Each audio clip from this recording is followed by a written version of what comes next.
CT에서 시청자 여러분 안녕하세요. 저는 제사물상교회를 섬기는 김두산 목사입니다. 오늘은 에스더의 이야기를 한번 나누어 보고자 합니다. 당신은 가서 수산에 있는 유다인을 다 모으고 나를 위하여 금식하되 밤낮 3일을 먹지도 말고 마시지도 마소서. 나도 나의 시녀와 더불어 이렇게 금식한 후에 규례를 어기고 왕에게 나아가리니 죽으면 죽으리다 하니라.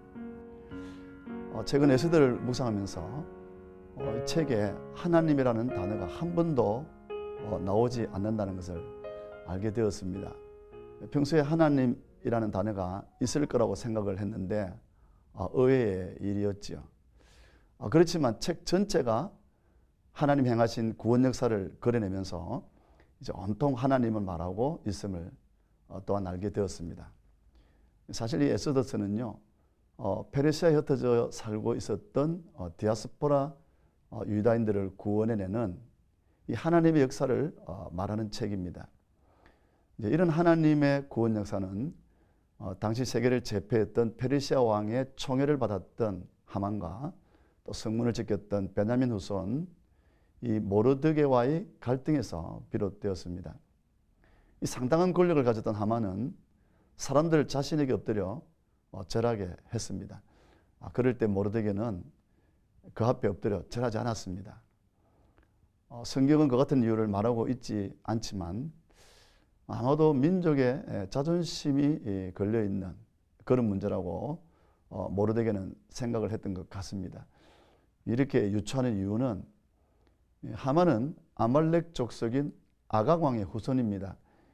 이 아말렉은 아브라함 때부터 등장하는 족속인데요, 이 사사건건 이스라엘과 충돌했던 그런 족속입니다. 특히 이제 출애굽한 이스라엘 백성들을 가로막는 바람에 일대 전쟁을 벌이기도 했고요.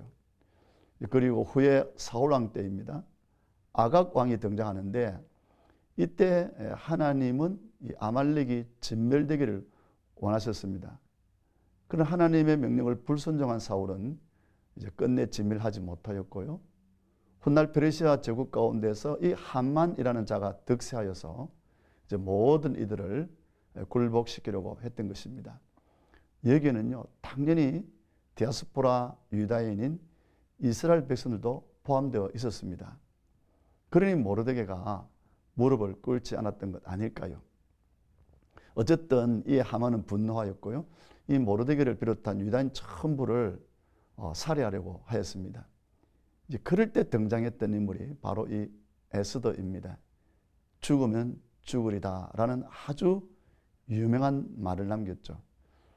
왕으로 발탁된 사촌 동생인 에스더에게 모르드게가 너가 왕후가 된 것이 이때를 위함인 줄 누가 알겠느냐라고 하면서 이 민족의 구원을 호소하였을 때 에스더는 망설이지 않고 함께 금식하며 기도했던 것이죠.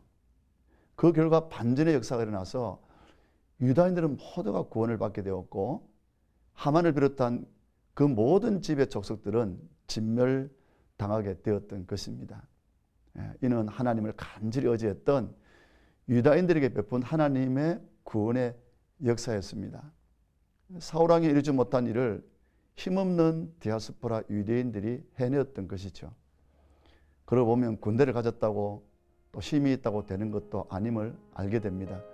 사울왕은 군대를 가졌지만 해내지 못했습니다. 그런 훗날 디아스포라로 살면서 아무런 힘도 없고 군대도 없는 유다인들이 이 아말렉의 후손이었던 하만을 진멸하였던 것이죠.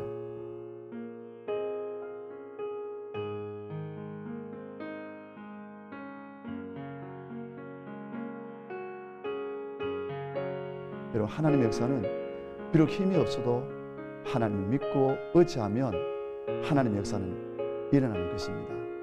하나님이라는 말을 수도 없이 말하면서 하나님의 역사를 믿지 못하는 것보다는 하나님이라는 말을 많이 하지는 않아도 진실로 하나님 믿어서 하나님의 역사를 경험하는 그런 복된 성도가 되시기를 바랍니다.